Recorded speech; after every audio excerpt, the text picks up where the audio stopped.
عزیزان گرامی، آئیں ذرا ساتھ چلیں گے کچھ دیر کے لیے۔ ایک ایسی ہستی ہے جو کائنات میں ظلم کے خلاف سب سے بڑا نشان اور عدالت الہی کا سب سے بڑا پرچم ہے۔ نام ہے حسین ابن علی۔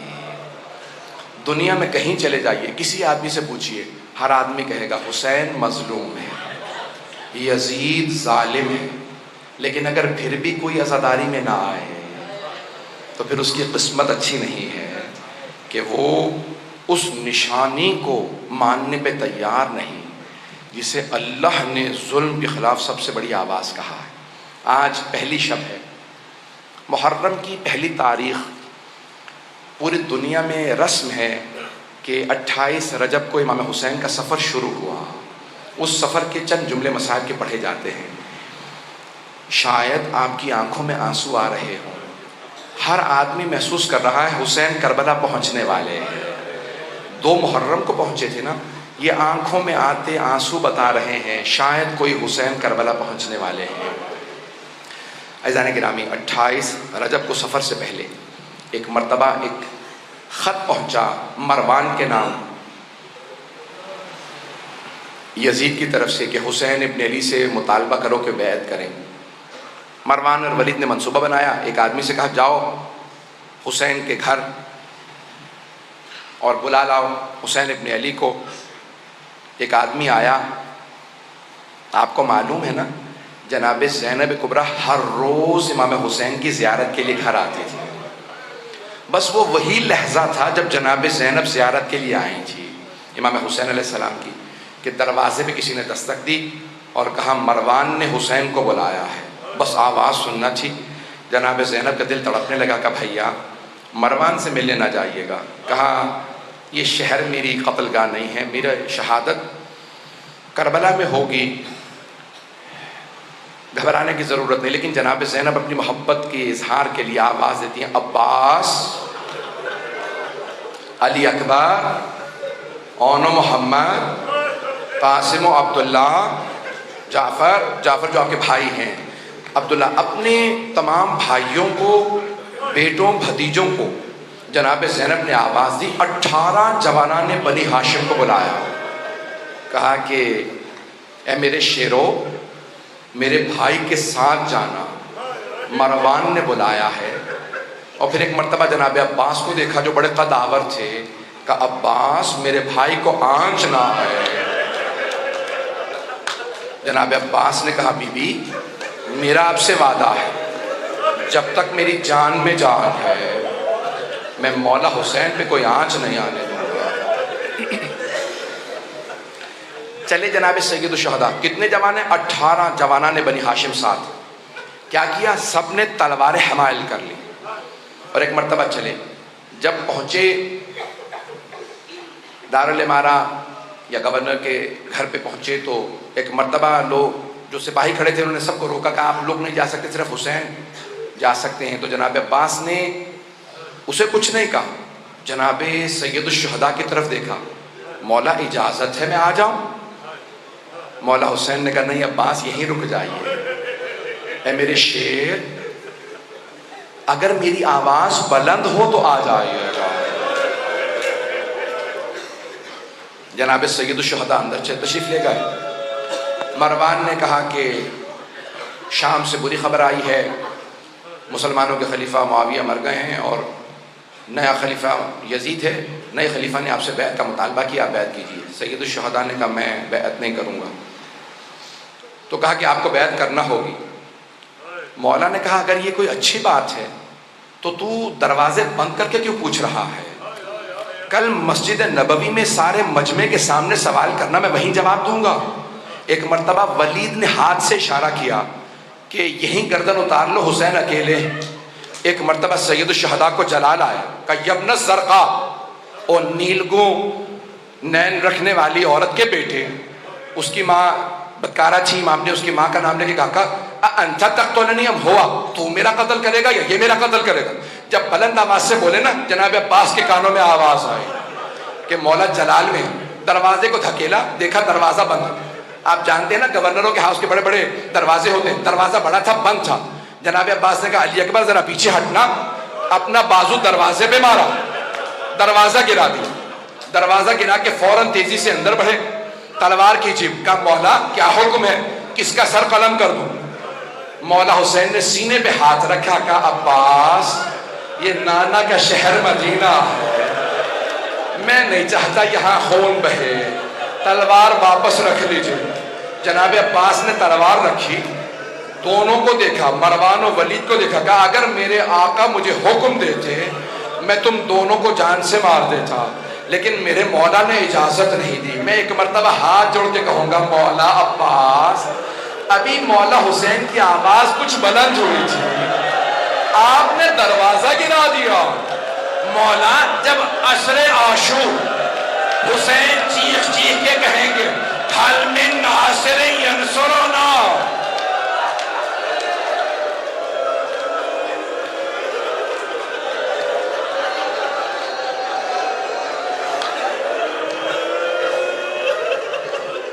جب عصر میں آواز بلند ہوگی، اے غازی عباس اس وقت کیا کیجئے گا؟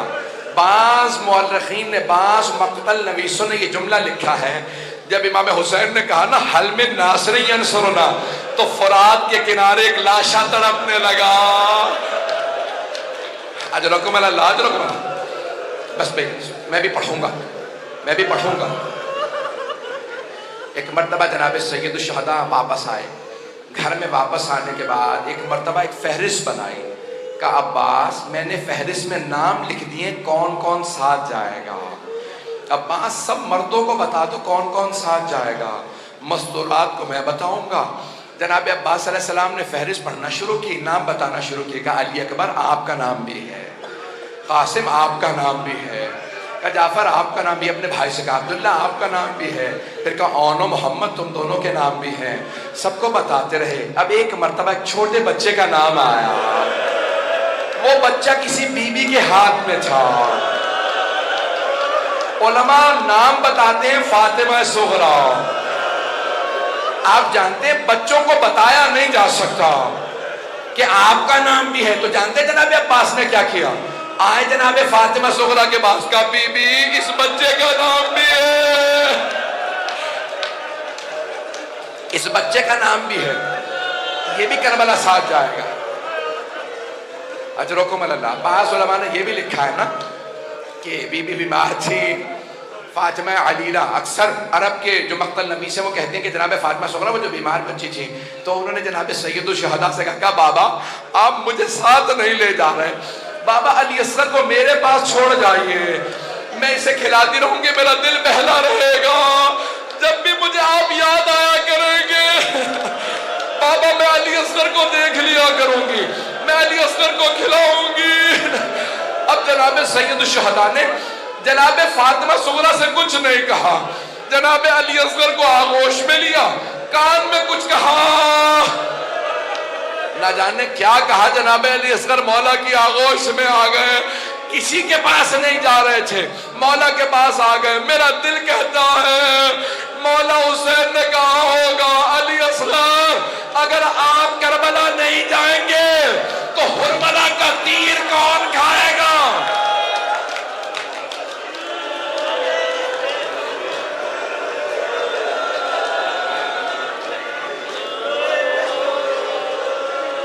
بس بھئی کوئی رونے میں بخل نہ کرے، پہلی شب ہے نا، جناب سیدہ کو پرسہ دیجئے گا، بی بی آپ کی بیٹیوں کا، آپ کی آل کا اس طرح سے شہید ہونا، ایسے اسیر ہونا، ہم آپ کو پرسہ دینے آئے ہیں، ہر آدمی نیت کر کے آئے میں بی بی کو پرسہ دینے جا رہا ہوں، اجرکم اللہ۔ بس بھئی مولا حسین نے فہرست دی اور خود چلے گئے اپنے نانا سے ودا کرنے کے لیے۔ جانتے ہیں کیسے ودا کیا؟ الوقائع والحوادث میں مرحوم محمد تقی ملبوبی نے لکھا ہے کہ ایک مرتبہ جب آئے نا روضہ رسول پہ، جناب ام سلمہ موجود تھی، گھر میں روضہ رسول ہے، کہا جناب ام سلمہ نے کہا بیٹا یہ کیا حالت بنا رکھی ہے؟ کہا نانی اماں نانا کی امت مجھے رہنے نہیں دے رہی مدینے میں۔ جناب سید الشہداء قبر مطہر سے لپٹ گئے، جناب رسول خدا کی قبر سے لپٹ کے وہیں پہ گر گئے، یہاں تک کہ بے ہوش ہو گئے۔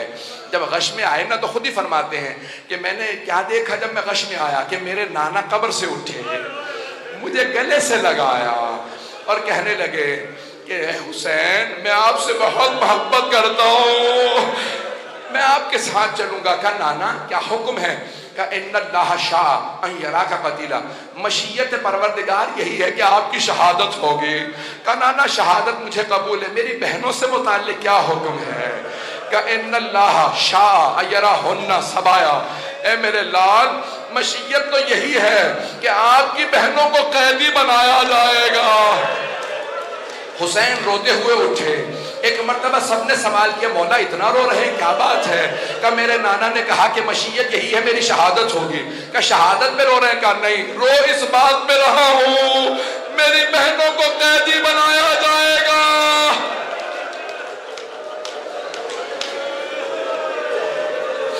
میری بہنوں کو قیدی بنایا جائے گا۔ اجرکم اللہ۔ بس بھئی جناب سید الشہداء ایک مرتبہ گئے، کہاں؟ اپنی ماں جناب سیدہ کی قبر پہ گئے۔ علماء کہتے ہیں جیسے ایک بچہ ماں سے لپٹ کے روتا ہے، مولا حسین ویسے قبر سے لپٹ گئے اور بلند آواز سے رو رو کے کہنے لگے اماں میں کربلا جا رہا ہوں، اماں میں کربلا جا رہا ہوں۔ ایک مرتبہ محسوس ہوا قبر سے کچھ اٹھ رہا ہے۔ ایک بی بی اٹھی ہوگی، سینے سے لگا کے کہا ہوگا میرے لال آپ تنہا نہیں جائیں گے، میں ساتھ جاؤں گی، میں شب عاشور اپنے بالوں سے آپ کے مقتل کو صاف کروں گی۔ میرے لال جب آپ زلجنا سے زمین پہ آئیں گے میں برقعے کا دامن پھیلاؤں گی، میں آپ کے سر کو اپنے برقعے کے دامن میں لوں گی۔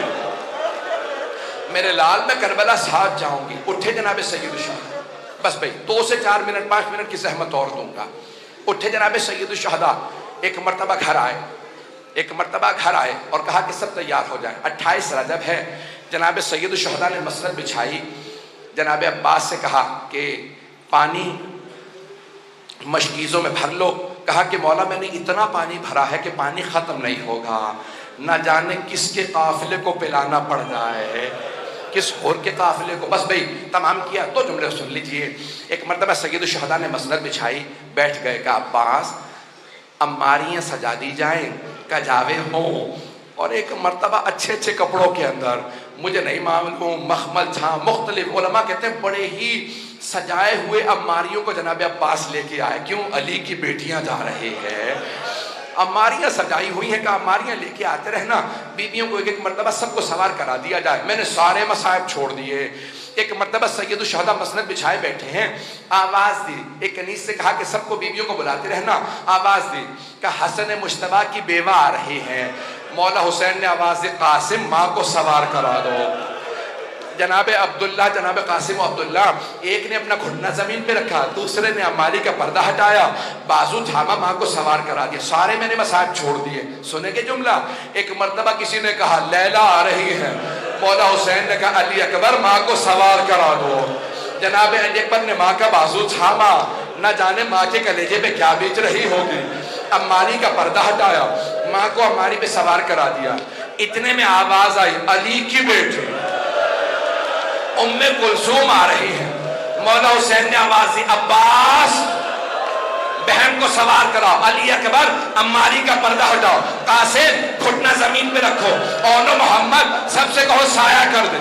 جناب ام کلثوم آئی، اتنے میں آواز آئی علی کی بیٹی زینب کبریٰ تشریف لا رہی ہے۔ راوی عبداللہ ابن سنان ہے، کہتے ہیں میں نے اپنی آنکھوں سے دیکھا حسین مسند سے کھڑے ہو گئے، سارے جوانوں نے سایہ بنا۔ جیسے ہی جناب زینب آئی، جناب عباس نے کہا بی بی میں آپ کو سوار کرا دوں۔ جیسے ہی بازو تھاما کہا عباس رک جاؤ، آج میں بھیا آپ سے سوار نہیں ہونا چاہتی۔ جناب علی اکبر نے کہا پھوپھی اماں میں سوار کرا دوں گا۔ نہیں علی اکبر۔ ایک مرتبہ اونو محمد آگے بڑھے کہ اماں ہم حاضر کریں، رک جاؤ۔ اب جناب سید الشہداء نے خود کہا کہ بہن میں آپ کو سوار کرا دوں۔ بی بی نے کہا بھیا مجھے معاف کر دیجئے، لیکن آج میں حسین آپ سے بھی سوار نہیں ہوگی۔ کہا بہن پھر کون سوار کرائے آپ کو اماری پہ؟ کہا بھیا جو مجھے 11 محرم کو ناکہ پہ سوار کرائے گا وہی مجھے آج سوار کرائے۔ میرے مولا نے آواز دی میرا